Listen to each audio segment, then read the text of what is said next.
ny fandarana isy magazina dia faly miarabantsika rehetra izay manaraka ny televiziona malagasy isaky ny takarivany alahady toy izao.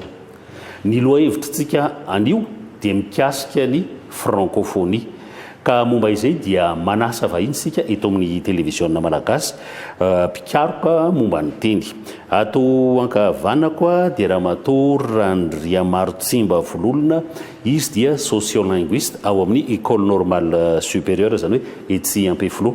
Dia ato ankaviako mbola mpampianatra pikaroka malagasy ihany koa ao amin'ny école normale supérieure na ENS Etsy Ampeflo, Andriamato Rakotoarso Victor James. Miarahaba nareo mianada tonga soa eto amin'ny fandarana isy magazine. Miarahaba iaja dia manatsara miarahaba amin'ny mpijery TVM ihany koa.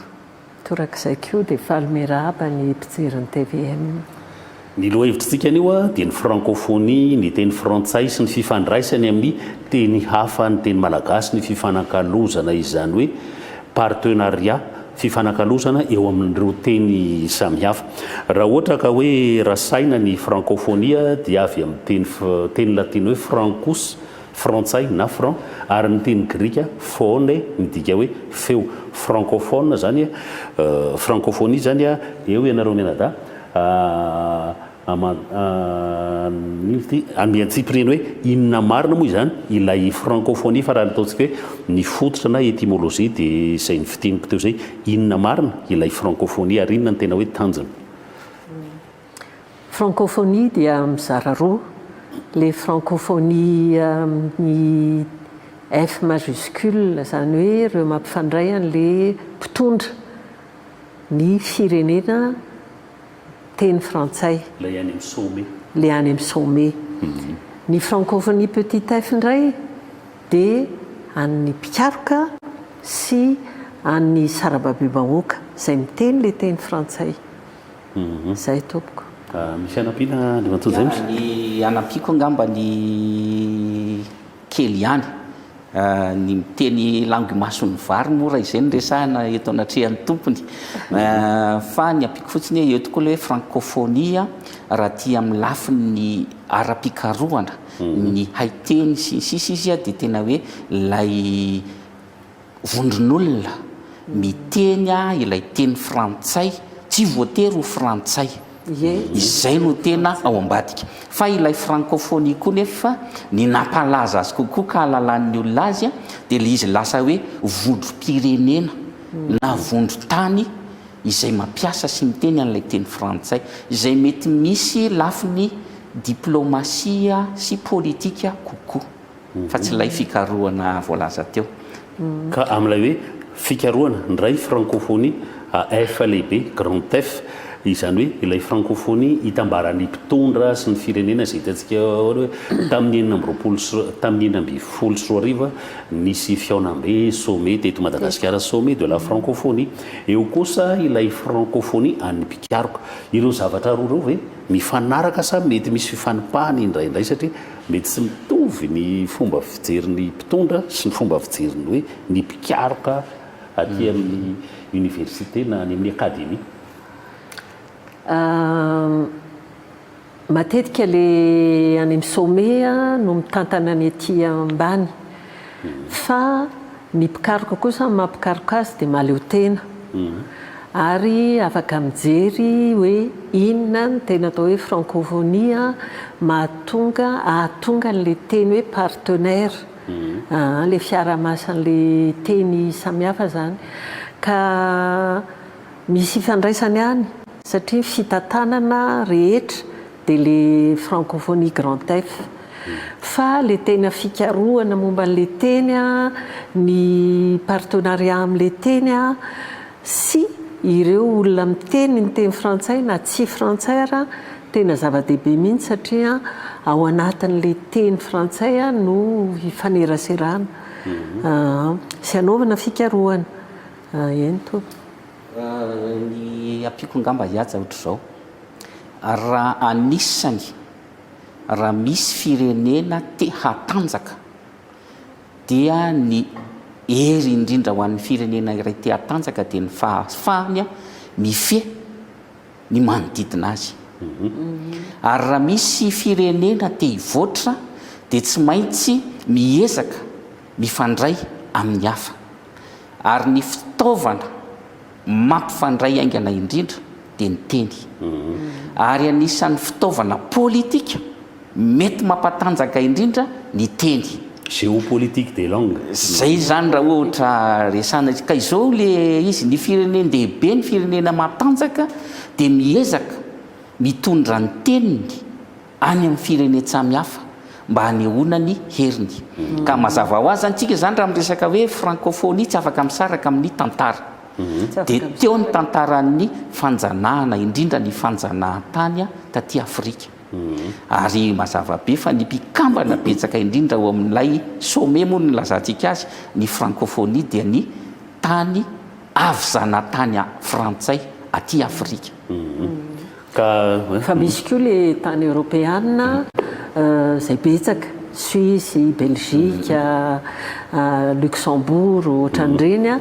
zay tsy nizanahana loatra fa amin'le fanakekezana amin'le tany mifanakaiky dia lasa miteny frantsay ka iny mantsy zany ho azavaintsika amin'ity iny izy ty amin'ity fanadidina voalohany ity hoe ny teny frantsay nylaza raha matao raha ny marotsimba teo hoe i Suisse romande, Belgique na Wallonie mitapany atsimo miteny frantsay tahaka an'izay koa mbola misy koa ny Italie Val d'Ost aty akaiky ny Mont Blanc miteny frantsay koa ny any Val d'Ost satria ny anton'izay dia andeha hiditra lalindalina koa sika hatrany Gaule satria any amin'ny tantarany Gaulois mihitsy ny nametraka hoe fa maninona moa ireo teny ireo firenena ireo no miteny frantsay dia raha antsika ary ny tantara sy ny géographie ny teny frantsay zay efa hitantsika manangasangy eo ny lohateny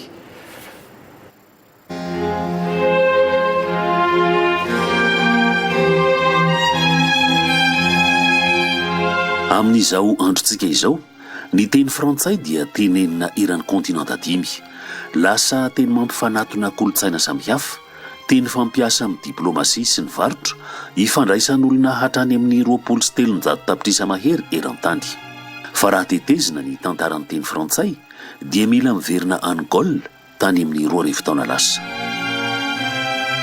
alohan'ny hamintinana ny tantaran'ny teny frantsay anefa dia leo faritana vetivety ara-jeografia ilay faritra antsoina hoe Gaule i Gaule fahagola raha raisina amin'ny famariparitana nataon'i Jules César ao amin'ny bokiny dia tsy tandrifin'ny la Frantsa irery fa i Gaule dia mahafaoka ny la Frantsa ankehitriny miampy ny tapany atsimon'ny Belgique na Wallonie ny ilany andrefany Suisse na Suisse romande ary ny sombitsombiny Italia avaratra sy andrefana tandrifindrifiny faritry Piémont sy Lombardie ary Val d'Ost noho izany dia tsy la Frantsa irery akory no tompony teny frantsay na dia izy aza no mitondra ny anarana fa tompony teny frantsay ihany koa ny any Wallonie any Belgique ny any Suisse romande Luxembourg ary ny ao amin'ny faritra kely ny Val d'Ost any Italia avaratra ankoatra ny any Europe dia tompony teny frantsay koa ny taranak'ireo frantsay izay nifindra monina any Canada ny teny frantsay dia teraka avy tamin'ny teny latinina izay nampidiriny romanina tany Gaule fa izay ity ohatra sombidahatsoratra ny bokin'i Jules César La Guerre des Gaules sy ny dikany amin'ny teny frantsay tonga dia tsikaritra avy hatrany ny fitifitifisan'ny voambolan'ny teny roatonta ny fampikasoka sady ny fangaro tamin'ny teny Gaulois sy ireo karazan-teny maro hafa tany Gaule ny teny latinina nanomboka taty amin'ny taonjato fahadimy dia niditra koa ny teny franc teny germanique teny iray razana amin'ny teny allemand sy ny hollandais ary ny anglisy nentiny foko franc izay nibosesika avy tany Germanie ny franc no nanova ny anaran'ny Gaule ho la France ary ny fifangaroan'ireo teny samihafa tany Gaule no niteraka ny teny frantsay tranainy indrindra na proto-français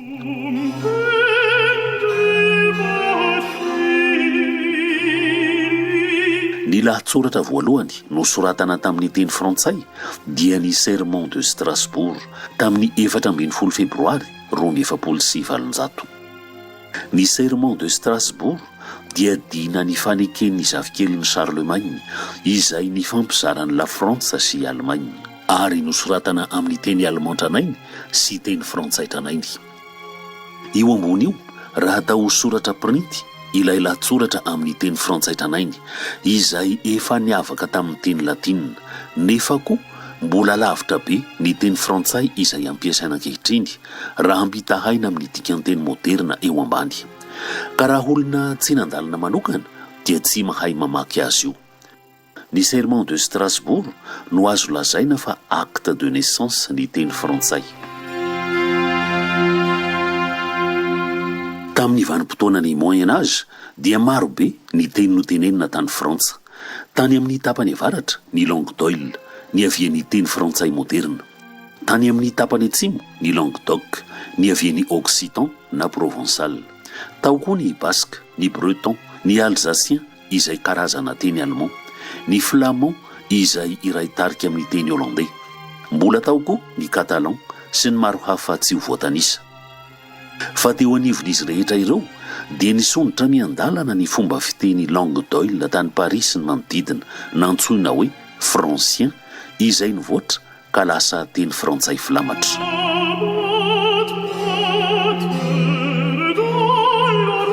Tamin'ny taona 730 dia namoaka didy tany Villers-Cotterêts ny mpanjaka François Ier. Nanomboka teo dia ny teny frantsay no teny ofisialy ampiasaina amin'ny raharaha rehetra, fanjakana, fanabeazana, lalàna sy fitsarana. Ny fivavahana sy ny liturjia ary ny fikaroana siantifika sisa no mbola nihazona ny teny latina. Ny ovazata ny teny frantsay tsy teny ny sarambabem-bahoaka fotsiny intsony izy fa teny mpanjakana, teny ampiasaina amin'ny haisoratra sy ny siansa. Tamin'ny taonjato faha-17 sy faha-18 na siècle des Lumières dia namirapiratra eran'ny Europa ny teny frantsay, nampiasain'ny mpanoratra, ny filozofy, ny mpikaroka sy ny diplomaty. Ka ny avaram-pianarana sy ny mpitondra fanjakana rehetra tany Europa dia ny teny frantsay daholo, hatrany Berlin any Allemagne ka hatrany Saint-Pétersbourg any Russie. Tsara ho marina nefa fa na dia namiratra fatratra aza ny teny frantsay tamin'ny taonjato faha-18 dia mbola ny ampaha-efatry ny mponina ihany no ny teny frantsay tany Frantsa tamin'ny fotoanan'ny révolution française. Fa ny maro anisa dia mbola nampiasa ireo teny paritra isan-karazany na langue régionale.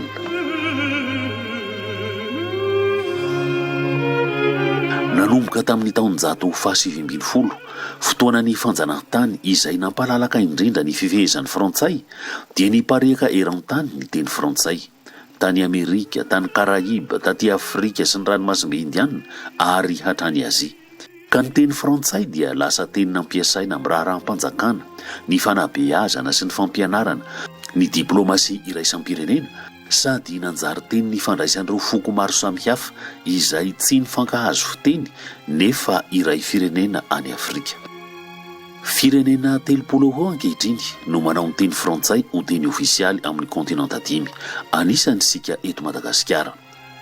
23 tapitrisa eo ny olona mampiasa ny teny frantsay. Aty Afrika no tena betsaka azy indrindra. Ankehitriny dia tsy fananana firenena tokana na kontinanta tokana intsony ny teny frantsay, fa lova iraisan'ireo firenena izay mandray azy ho teny ifandraisana, na olom-pirenena avy aiza izy na avy aiza. Ka ny teny frantsay dia teny ivelarana, teny anaovana fikarohana sy fanakalozana amin'ny firenen-kafa amin'ny lafiny maro, ary teny entina manabe vohony amin'ny tena koa aza ny teny frantsay. Io fomba fijery vaovao io no niteraka ny antsoina hoe francophonie.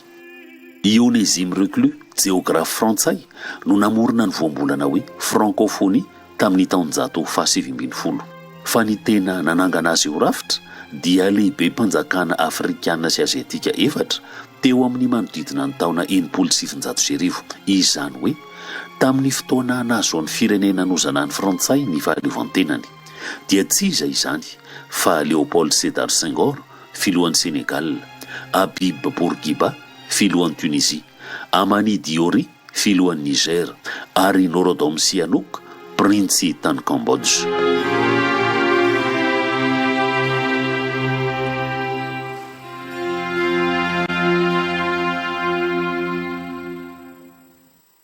inona rahantsika teo iny zany ny tantarany teny frantsay nanombokatra ny gol tany amin'ny 2 taona lasa ka mandrak'izao androntsika izao taonjato faha1 amby 20 araka ny hitantsika teo namaranana ny fanadihadiana dia afrikana sy aziatika ny tena nametraka ny francophonie hoe ho rafitra fa ionisme reclus namorona n'ilay voambolana fotsiny fa ny tena nametraka azy dia ny afrikana sy ny aziatika izany hoe firenena nozanahan'ny frantsay dikan'izay hoe nozanahana zay ny zavatra hoe nampalahelo tao ny sacrifice fa ny afrikana sy ny aziatika nefa nametraka ny ho rafitra inona ny azontsika andraisana an'izay ho tsika eto Madagasikara.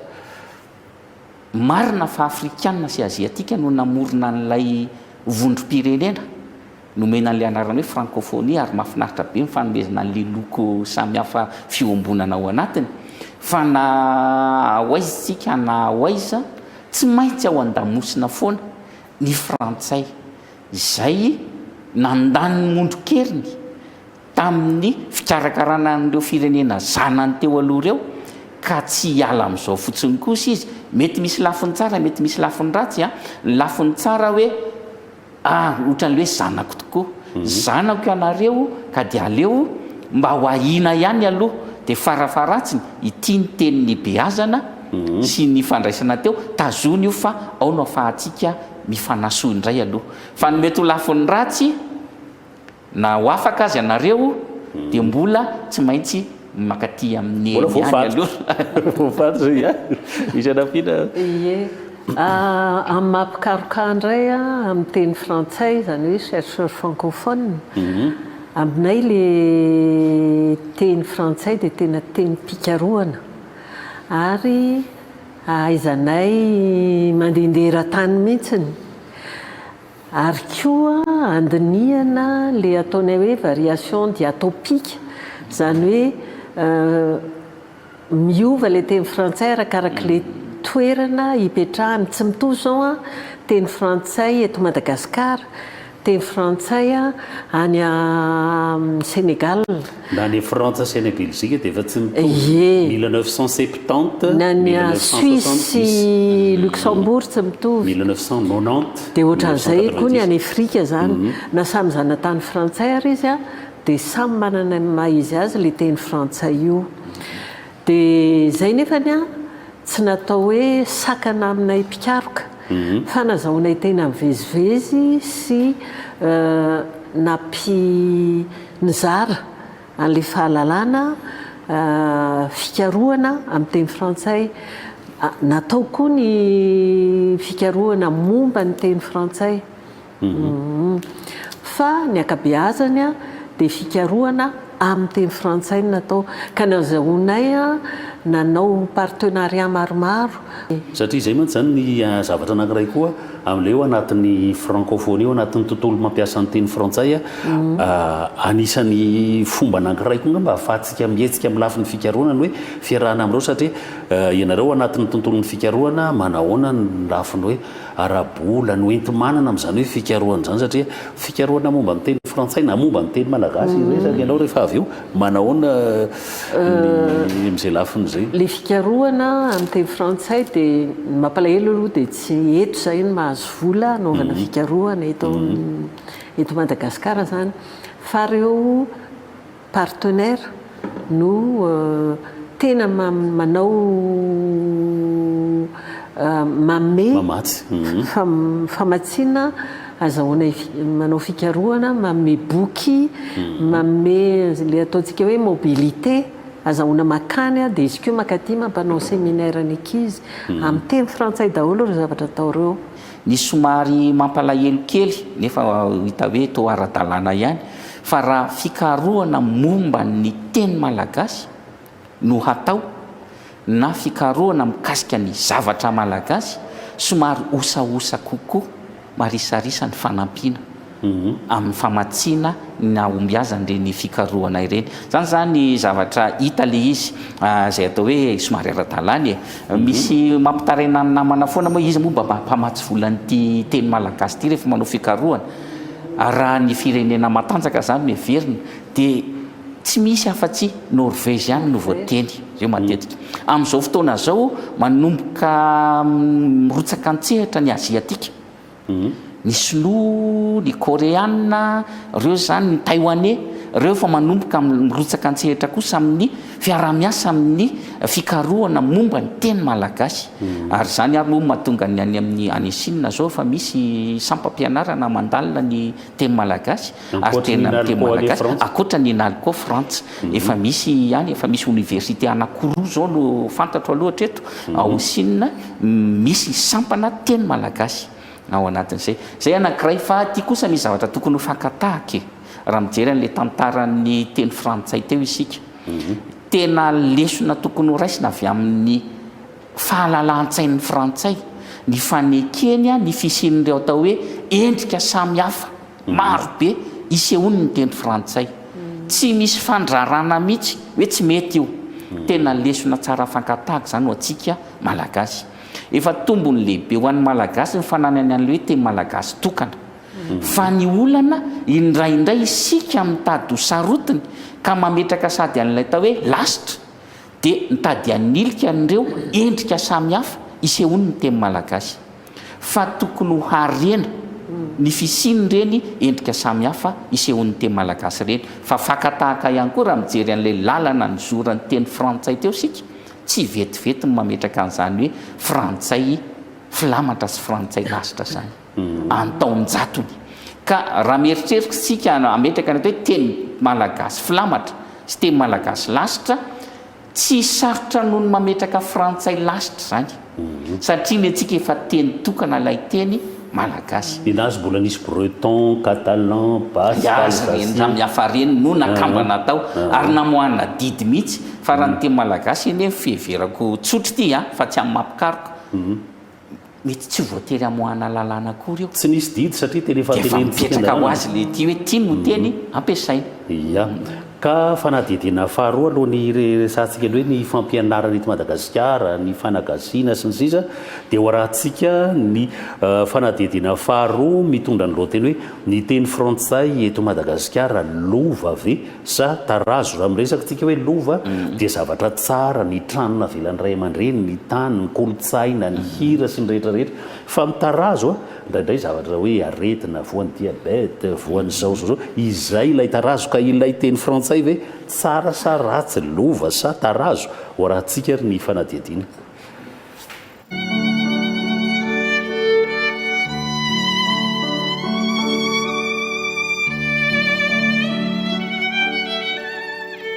Eto Madagasikara dia afaka miteny frantsay ny ampahenina na ny ampahafitony mponina.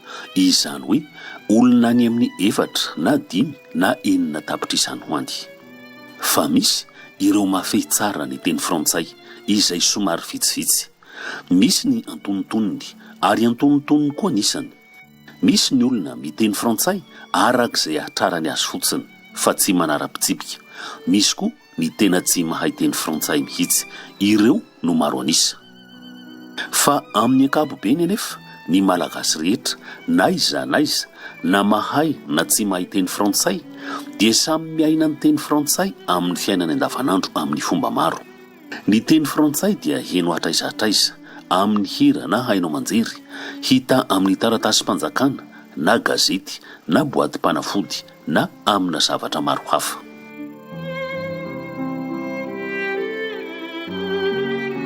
Tamin'ny taonjato 1770 no nidiran'ny teny frantsay teto Madagasikara. Tenina vazaha-piavy sy mpijirika na olona liam-piainam-baovao fotsiny aloha ny teny frantsay tany am-boalohany. Avy eo dia lasa teny nampiasaina antery tamin'ny fanjanahantany. Taty aoriana dia zary teny raiky tampisaka amintsika malagasy ny teny frantsay eo anilan'ny teny rasantsika.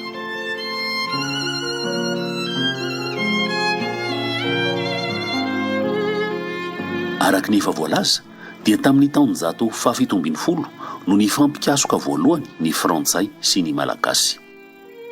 Tonga teto Madagasikara ry Brony sy Flacourt, iraky ny cardinal de Richelieu, prime ministre ny mpanjaka Louis XIII. Ny rahany izy ireo hametraka ny Madagasikara ho eo ambany vahohon'ny la Frantsa.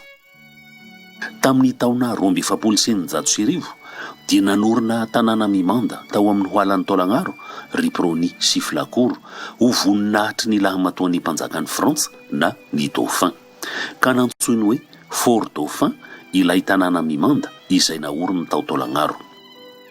Fort Dauphin no toy ny tsangam-bato ny fiorenan'ny teny sy ny kolontsaina frantsay eto Madagasikara.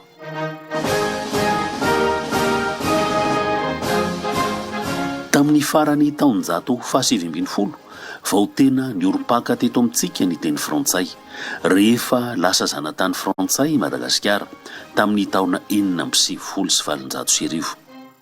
Ny teny frantsay no teny ofisialy, teny mpanjakana, teny anabeazana sady ampianarana, ka izay malagasy mahay teny frantsay dia afaka mianatra, misondrotra amin'ny fahaizana sy eo amin'ny fiainam-piarahamonina, fa izay tsy mahay teny frantsay dia mety ho tavela tsy mivoatra ny fiainany. Noho izany dia tsy maintsy nianatra teny frantsay ny malagasy raha mba te hitovy aman'olona.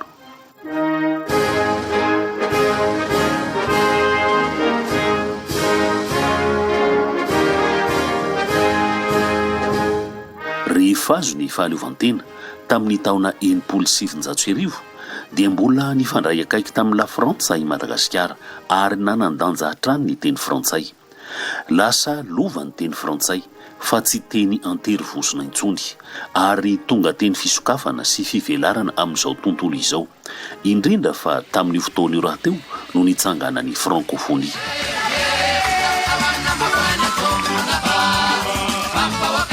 Taorian'ny tolona tamin'ny taona 1770 dia niova ny famindra, natomboka ny fanagasiana tamin'ny taona 1770. Noezana nomendanja tamin'ny fanabeazana sy ny fiainana ankapobeny ny teny malagasy mba hanandratana ny fizina na identité sady mba tsy hiankin-doha be loatra intsony amin'ny teny frantsay izay indraindray raisina ho lova, indraindray raisina ho tarazon'ny fanjanahantany. Tsy moramora noho izany ny mampifandanja ny fampiasana ny teny malagasy sy ny teny frantsay. Raha ny zava-misy aloha hatramin'izao dia tsy maintsy samy ampiasaina miaraka ny teny malagasy sy ny teny frantsay. Somary mibahana ny teny frantsay amin'ny raharaham-panjakana, ny fampianarana ambony, ny gazety an-tsoratra ary ny fifandraisana iraisam-pirenena mazava ho azy, fa somary mitampifo kosa indraindray ny teny malagasy. Izany hoe raha tsorina dia toy ny firenena bilingue i Madagasikara. Tsy afa-misaraka amin'ny fiainantsika malagasy ny teny frantsay, fa arakarak'izay andraisantsika azy hoe lova ve sa tarazo ny teny frantsay no ahatonga azy ho harena na ho vesatra ho antsika.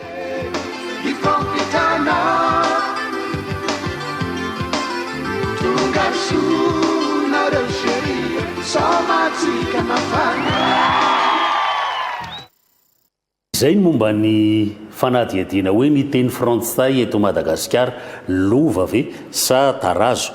Ianao Ramatoa Randria Marotsimba nandritra ny fianonan'ny fanadihadiana teo dia somary endratra kely anao anena hoe toy ny firenena bilingue Madagasikara. Za tsy niteny hoe firenena bilingue fa toy ny misy zavatra tena ambara ianao. Ie, manakambara tokoa satria manao an'ity politika ny teny mpampianarana, politika ny teny moa amin'ny fiarahamonina, politika ny teny fampianarana amin'ny sehatra ny fampianarana zany. Dia rehefa hita le loi d'orientation du système éducatif malgache dia manao ny tao amin'le loi d'orientation hoe 2 premières années malgache, langue d'enseignement, le reste jusqu'à l'enseignement supérieur français. Dia tamin'ny fikaroana nataoko dia hitako zany hoe raha io lalàna mitatana ny teny roa eto Madagasikara dia tsy avela mifandray le teny, tsy avela mifanjakana. Amin'ny fiarahamonina izy mifandray fanerasera, fa amin'le lalàna le loi d'orientation mihitsy nataoko hoe monolinguisme hiérarchisé le izy satria ny teny malagasy aty ambany indrindra, teny frantsay any ambony ka hatrany amin'ny faratapony. Dia izay no somary nampahendratra kely ahy. Kanefany ao fiarahamonina amin'izao fotoan'izao raha mandeha bus ianao dia misy le renim-pianakaviana manery an'ilay zanany teny frantsay, misy fianakaviana ary tsy manaiky mihitsy manome zavatra raha tsy mangataka amin'ny teny frantsay le ankizy. Ny antony dia tsotra satria no io lalàna zay mamevana ny teny frantsay io dia io zany ny hitan'le ray aman-dreny hoe le teny frantsay a teny mahatafita amin'ny fianarana dia mbola mahatafita amin'ny fiainana raha mba te hitovy aman'olona ohatry ny tamin'ny tany zay le izy kanefa ny raha mijery ny sarambabeba-oka ianao ohatra 4 eny Antaninarenina zao mahay miteny frantsay ireo ankizy ireo mahay miteny anglisy satria zany a fanerasera amin'le frantsay sy vahiny hafa izy zany hoe misy sehatra hafa zany ankoatra amin'ny fampianarana zay mifanerasera ireo tenin'ireo ary tsy afaka sakanana tsy hifanerasera dia zay le mahasamihafa an'le izy hoe ny fanjakana manao zay mahambony le teny frantsay sarambabeba-oka rehefa miresaka tsy dia mahita loatra hoe ambony sy ambany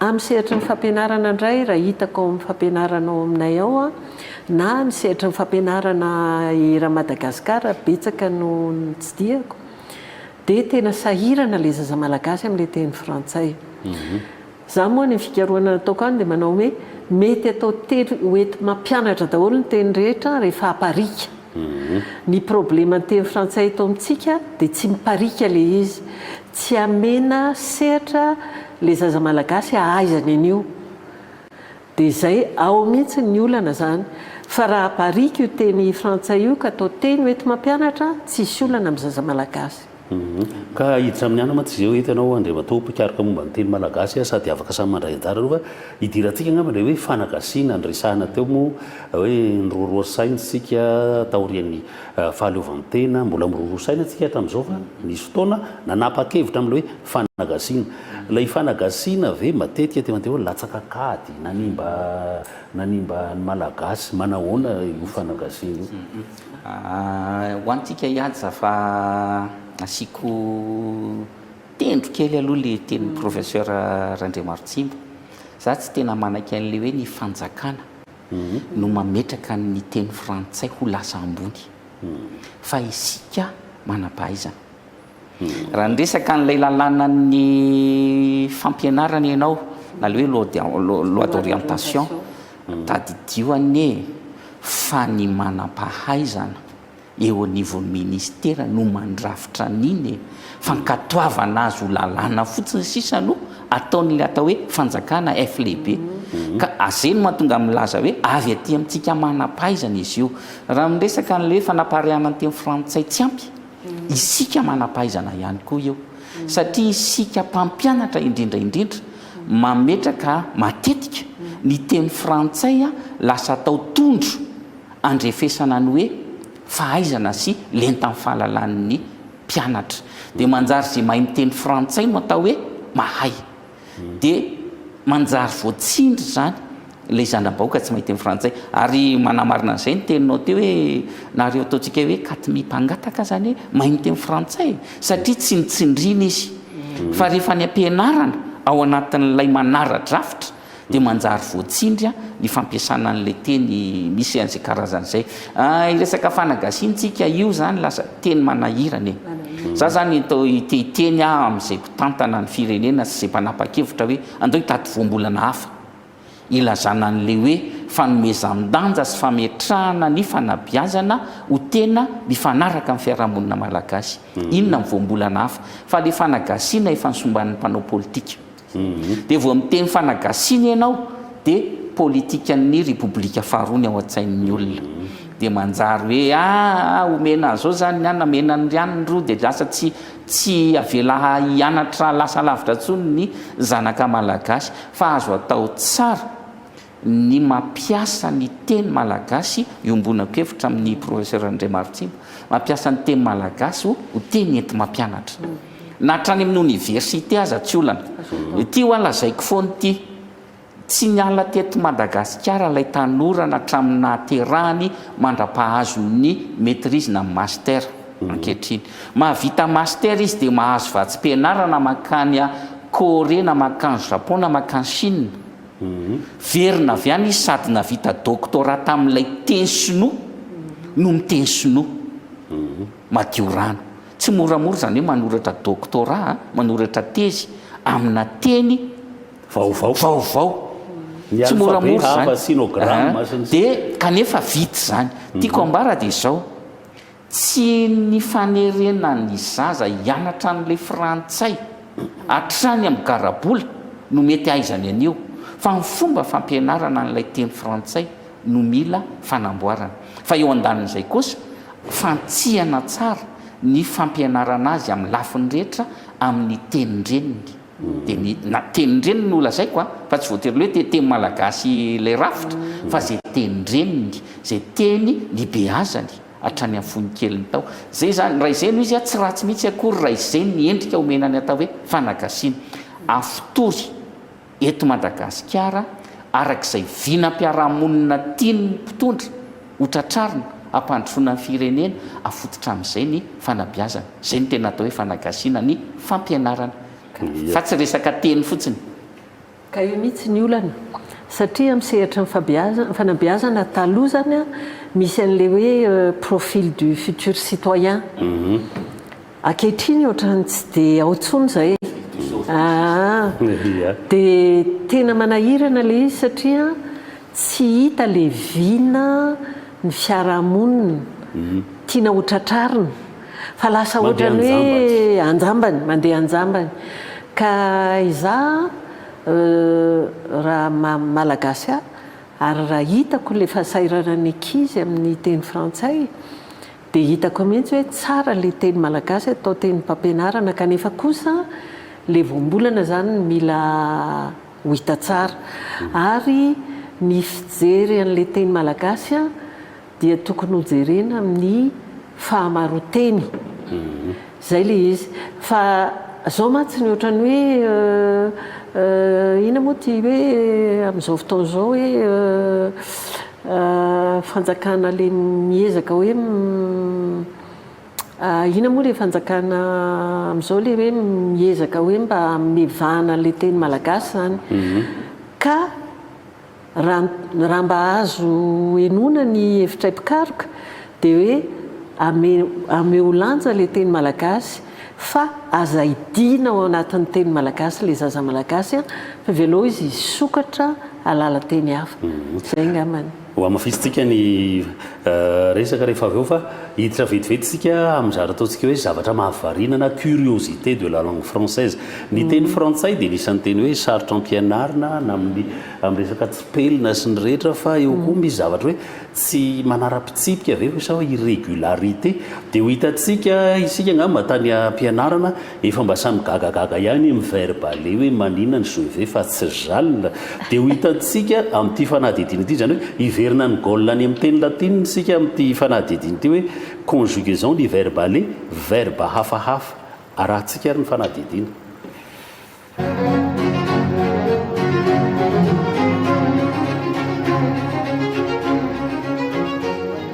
isika rehefa mitanisany verbe aller tsy efa mba nandalo tao an-tsaintsika ve ity fanontaniana ity nefa mety sy sahantsika napetraka tamin'ny mpampianatra fony mbola zaza sao mahatezitra azy na sao dia iomehezan'ny mpiara-mianatra sasany ao an-dakilasy maninona rehefa infinitif dia aller amin'ny présent de l'indicatif lasa je vais tu vas il va fa maninona no tsy jal tu all maninona no nous allons vous allez fa tsy nous voyons vous voyez ary amin'ny futur maninona no lasa j'irai tu iras fa tsy je verrai na jalerai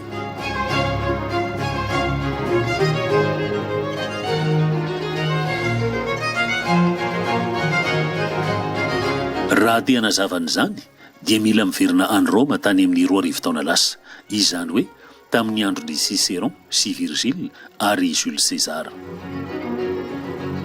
satria ny verbe frantsay aller dia avy amina verbe latinina telo izay ny ravina ho iray ny verbe voalohany dia ambulare midika hoe mamindra na marcher io ny evieny infinitif aller ny nous allons vous allez ny subjonctif que j'aille que tu ailles sy ny sisa sy ny sisa ambulare koa dia fototra voambolana maro toy ny ambulance fiara fitondrana marary ny sonambule olona manofy sady mandeha ny noctambule na mpivoakalina vendeur ambulant mpandriorio na mpanao vary mandeha dia nahoana no lasa je vais tu vas, il va ary ils vont rehefa mitanisan'ny verbe aller amin'ny présent de l'indicatif miaraka amin'ireo mpisolon-tena singulier telo voalohany sy ny mpisolon-tena pluriel farany.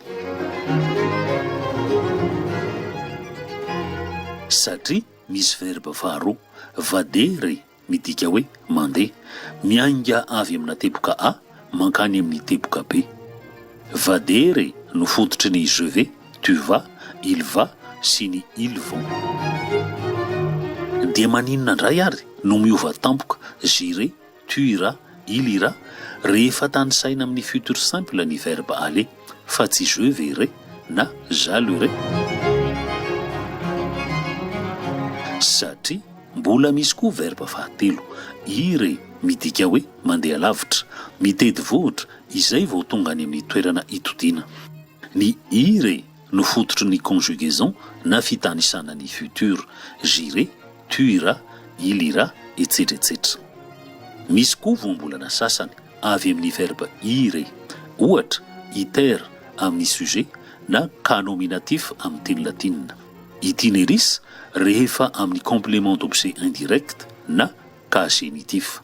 Iter na itineris no niavian'ny voambolana hoe itinéraire na lalankizorana rehefa mandeha lavitra. Tsy ny teny frantsay ihany anefa no nandravina ny verbe latinina telo fa nanao toa azy koa ireo teny rahavavy avy amin'ny teny latinina toy ny espagnol sy ny italiana ary ny portugais. Amin'ny teny espagnol sy portugais dia ir avy amin'ny verbe latinina ire ny verbe aller amin'ny infinitif. Ny infinitif espagnol sy portugais ir dia iray fototra amin'ny fitanisana ny verbe frantsay aller amin'ny futur j'irai, tu iras, il ira etc etc. Rehefa mitanisa ny verbe ir amin'ny temps présent anefa ny espagnol dia verbe fototra vadere no hitao toy ny teny frantsay. Saingy tsy miovaova ny ir espagnol rehefa mitanisa amin'ny temps présent fa vadere no fototra hatramin'ny farany. Ny frantsay kosa dia miverina amin'ny ambolare eo amin'ny nous allons sy ny vous allez dia mivadika vadere ihany ny teny frantsay amin'ny farany ils vont. Toy ny teny frantsay dia any amin'ny conjugaison na fitanisana ny futur koa vao mipoitra ny fototra latinina ire amin'ny teny espagnol.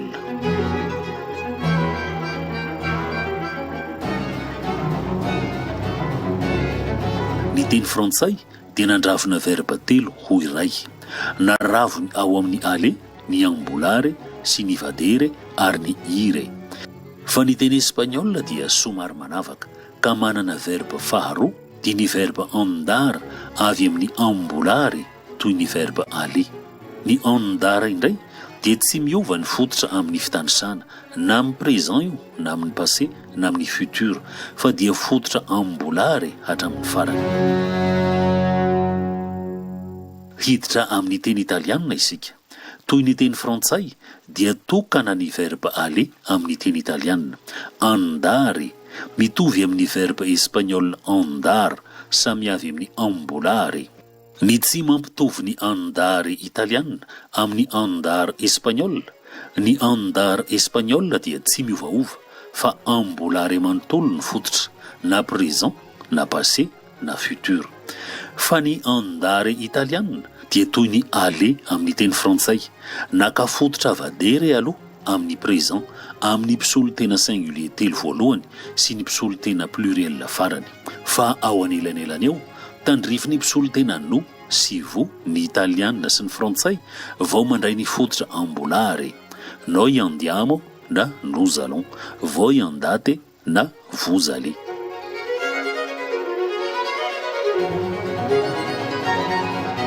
Raha fehezina izany rehetra izany dia nitovitovy ny fomba namolahan'ny mponina mainty molalo tany Italia sy tany Gaule ary tany Espagne sy Lusitanie izay tandrifindrifin'ny Portugal ankehitriny ny verbe latinina telo ambolare, vadere, ire ka naravina ho verbe anankiray. Inona no anton'izany fivoarana izany? Ny Romanina izay hentitra amin'ny lafin'ny lalàna dia nanavaka ny fomba fifindran-toerana ka nanana verbe telo. Rehefa rava ny Empira Romanina dia nivoatra ny teny latinina, ny ofo miandalana ho teny italiana, frantsay, occitan na provençal, castillan na espagnol, catalan, galicien, portugais ary roumain sy romanche. Tamin'ny moyen âge dia verivery miandalana ny fifehezana ny teny latinina klasika. Notsotsorin'ny olona ny fomba fitenenana ka naraviny ho iray ny verba telo. Ny verba lava mivany telo na mivany efatra, izany hoe 3 na 4 syllabe, dia mora tadidy kokoa, talaky maso sady mora voarainy sofina.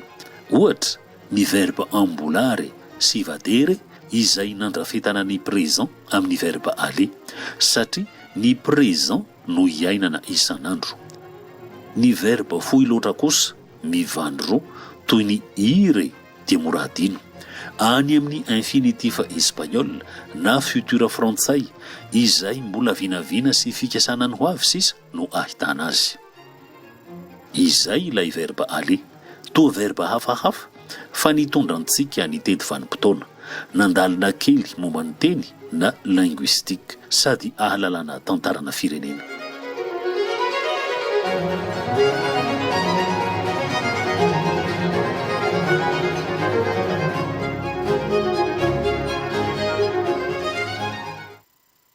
Mazava amintsika ny fitanisana ny verbe aller na ny conjugaison tsy hiditra lalina amin'itsika fa iny fanadidina teo iny hijerentsika ny hoe aiza ho aiza ny teny malagasy satria eto ianao Andriamatoa Rakotaso Victor James sady anisan'ny hoe mikirakira ny sorabe ao amin'ny école normale supérieure ary ianao koa nandrenesako n'ilay fizina identité zay nalefa tamin'ny fanadidina faharoa teo.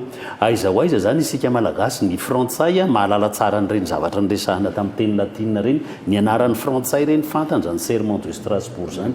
Manahoana nefa isika eto Madagasikara hoe ahoana ilay tena mba fampahafantaran'ilay tena fototra, ohatra ataontsika hoe ny sorabe, io ny soratra antsika malagasy voalohany taloha andradamina. Manahoana ny hoe mba fampahafantarana ilay tena hoe fototra mahamalagasy ilay tena lovan'tsaitsika. Za lasa ohatry manao torapo indraindray hoe mitodika any amin'ny mpitondra fanjakany, fa raha tsy mpitondrantsika no resy lahatra ka mifantoka kokoa any amin'ny hoe anisan'ny ivo ny fampandrosoana ny fifehezana nyreny tantara indrindraindrindra, avy eo ny tantaran'ny teny tsy ampy ny tosika ho an'ny fikarohana. Tena manao mpikaroka, tena mitady fa tsy mivoatra makaiza.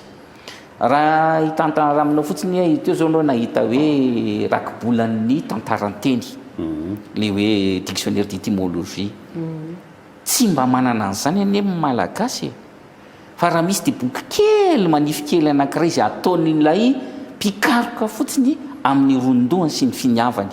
Fa raha ampitosika jereo fotsiny ny rakibolana eto amintsika, ny an'olona ny rakibolana farafahakely misaky ny roa taona dia misy vaovao mipotra ohatran'ny larosy, ohatran'ny larosy fa ny antsika ny rakibolana hatramin'izao dia mbola hondanana foana ny rakibolan'ny James Wilson.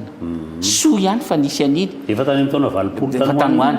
Dia zao taty aoriana, taty amin'ny taona 12 taty aoriana efa mba vita ilay maitsomaitso be vita soa, fa dia janona amin'io ary ity ny tena raharaha sady tsy dia misy pahalala, tsy misy pahalala satria tsy takabidy. Sarotra be ho amin'ny malagasy ny andeha andany roetsy hamidy boky tokana zay zavatra tsy ho ampiasaina isan'andro. Eo zany eo le mila n'lay hoe tena tosika ngezabe avy any amin'ny fitondram-panjakana fohy be. Na zany na tsy zany misy ihany kosa ny ezaka, efa misy kosa ny ezaka ataony ny mpikaroka amin'ny fitrandrahana ireny tantara ny avily ny teny malagasy, ny loharano ny poirany teny malagasy, fa ny fanapariahana zay le resaky profesora teo, ny fanapariahana nyreny voka-pikaroana reny no tsy ampy. Dia raha tiana zany ny anana zavatra matotra tahaka an'ireny ary indrindraindrindra hoe zavatra tsara mipakany amin'ilay fiarahamonina ifotony ho tena fampandrosoana, tsy maintsy omena lanja ary ampiana be dia be ny mpikaroka amin'ny famoahana ny voka-pikarohana. Za tsy manao tsony amin'ny fanaovana fikarohana fa efa tena misikimponitra mpikaroka.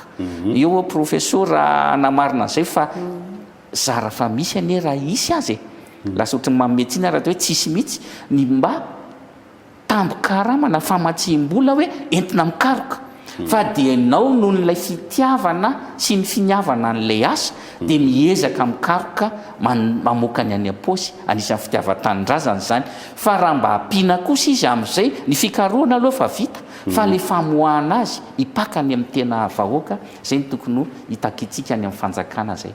Raha mato professeur verina amin'le teneninao teo ary marina tokoa le fanohanana ka zay nataoko ny hoe avy amin'ny mpitondra le izy fa za moa ny tsianao teo le lalàna avy amin'ny mpitondra fa ny fanohanana koa avy amin'ny mpitondra nefany a izahay matoa mandroso le fikarohana dia ny namana ny ivelany no manosika fa nareo a tsy misy afa-tsy fanjakana fitondram-panjakana dia zay nataoko hoe avy any amin'ny fitondram-panjakana ihany le vahaolana tokony ampivahana io resaka le hoe fanagasiana ratsy.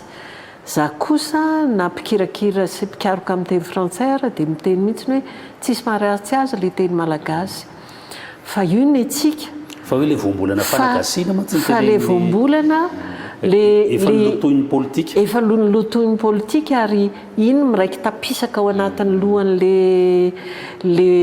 sarabambe-bahoaka ataonay sociolinguiste hoe représentation linguistique dia raha amin'ny teny frantsay izy raha amin'ny teny frantsay zareo manana représentation linguistique positive be mihitsy nanao fikarohana zay amin'ny faritra enina momba ny teny zany dia nanontaniana hoe raha ny hevitrao inona ny teny tokony hoety mampianatra dia teny frantsay foana satria io no andriandrian'ny mpitondra fanjakana kanefany a raha nomena ny toerana maizy azy ny malagasy tsy natao maimaika anaovana propagande fotsiny le teny malagasy tamin'ny 72 fa natao matotra tsara dia ataoko fa tsy nisy olana mihitsy le représentation linguistique ny olona ary lasa tiany tenina izy dia ny zavatra azonay atao za moa zany ao anatin'le fikarohana dia mamolavola mpikaroka amin'ny teny malagasy koa.